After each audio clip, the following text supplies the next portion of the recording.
הדירות האלה, מישהו שם בדק את המצב?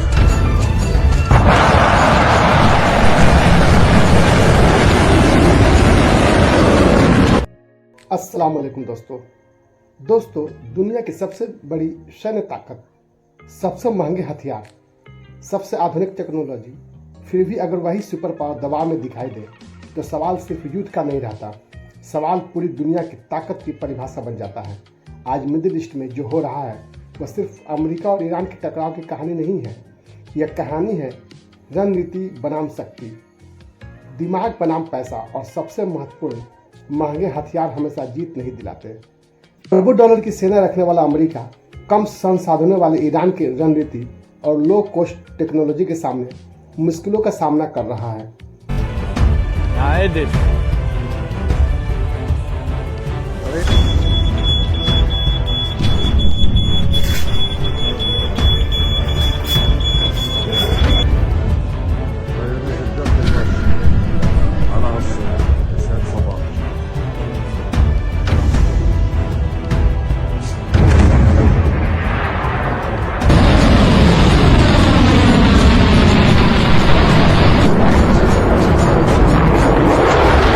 क्या सच में ऐसा है?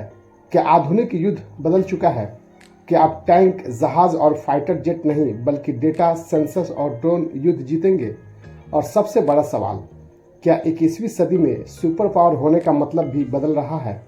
आज की इस वीडियो में हम भावनाओं से नहीं बल्कि विज्ञान, टेक्नोलॉजी और रणनीति विश्लेषण से समझेंगे F-35 विवाद की सच्चाई क्या है, अमेरिकी ड्रोन क्यों गिर रहे हैं, एयरक्राफ्ट कैरियर पीछे क्यों हट रहे हैं, और मॉडर्न वारफेयर का असली विज्ञान क्या कहता है।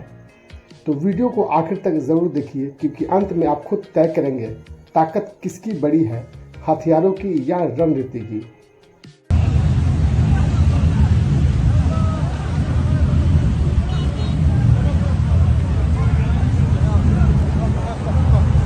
क्या अमेरिका हार रहा है?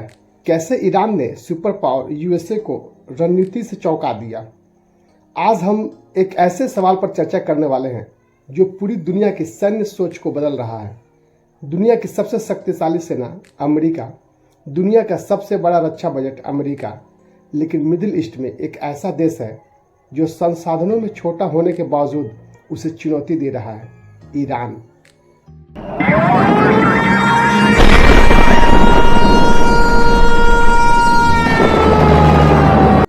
यह लड़ाई सिर्फ हथियारों की नहीं बल्कि दिमाग और रणनीति की है। आज का वीडियो समझाएगा कैसे सस्ती तकनीकी महंगे हथियारों को चुनौती दे रही है, आधुनिक युद्ध का विज्ञान क्या है और क्यों सुपर पावर होने पर भी जीत की गारंटी नहीं है। अमेरिका हर साल रक्षा पर लगभग 800 अरब डॉलर खर्च करता है, लेकिन युद्ध में सिर्फ पैसा काम नहीं करता।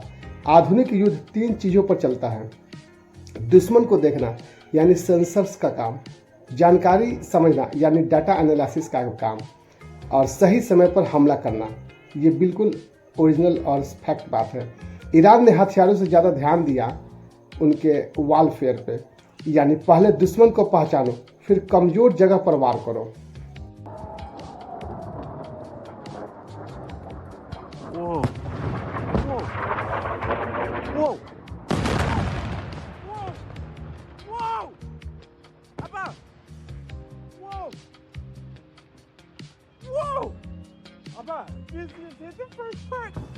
Wow, that is crazy. I just get wow. F-35 दुनिया के सबसे आधुनिक लड़ाकू विमानों में से गिना जाता है। उसकी खासियत थी स्टेल्थ डिजाइन, रडार से बचने की क्षमता, AI आधारित सिस्टम। लेकिन एक वैज्ञानिक सच्चाई है, स्टेल्थ का मतलब अदृश्य होना नहीं है। लो फ्रीक्वेंसी रडार स्टेल्थ विमान को पकड़ सकते हैं। अगर विमान खुद सिग्नल भेजता है तो एडवांस सेंसर्स उसे ट्रैक कर सकते हैं। यही आधुनिक इलेक्ट्रॉनिक युद्ध है। रिपोर्ट्स के अनुसार अमेरिका के कई MQ-9 रिपेयर ड्रोन नष्ट हुए। ड्रोन की ताकत थी लंबे समय तक उड़ान भरना, बिना पायलट जोखिम और सटीक हमला। लेकिन कमजोरी क्या थी? धीमी गति, तय रास्ता, सिग्नल पर निर्भरता। ईरान ने कथित तौर पर इस्तेमाल किया GPS जैमिंग, इलेक्ट्रॉनिक हमला, सस्ते मिसाइल सिस्टम, यानी $30 मिलियन का ड्रोन वर्सेस कुछ लाख डॉलर की मिसाइल, या आधुनिक युद्ध का नया गणित है।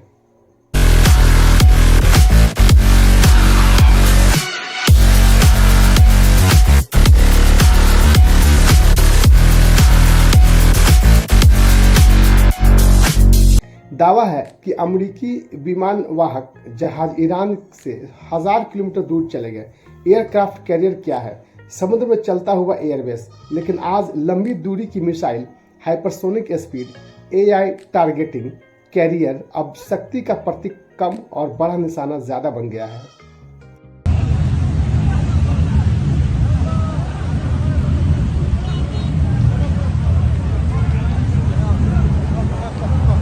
मिसाइल रक्षा प्रणाली कैसे काम करती है? रडार खतरा पहचानता है, कंप्यूटर रास्ता गणना करता है, इंटरसेप्टर मिसाइल हमला रोकती है। अगर रडार बंद हो गया तो पूरा सिस्टम अंधा हो जाएगा।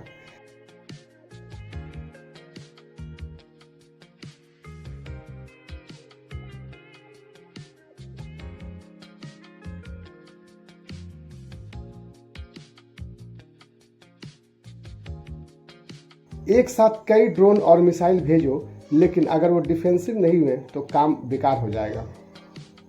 एसिमेट्रिक वारफेयर का मतलब समझते हैं।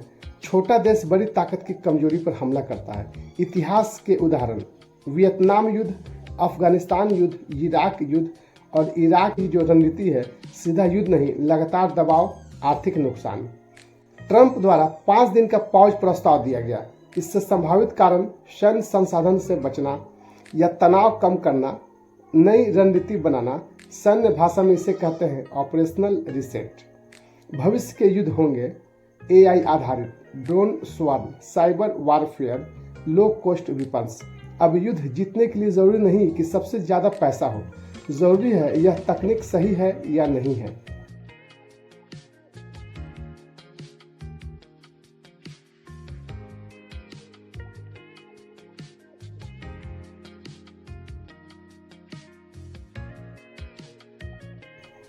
पूरे विश्लेषण से 3 बड़ी बातें निकलती हैं। महंगे हथियार हमेशा जीत नहीं दिलाते। तकनीकी समझ युद्ध बदल रही है। जानकारी और डेटा सबसे बड़ा हथियार बन चुके हैं।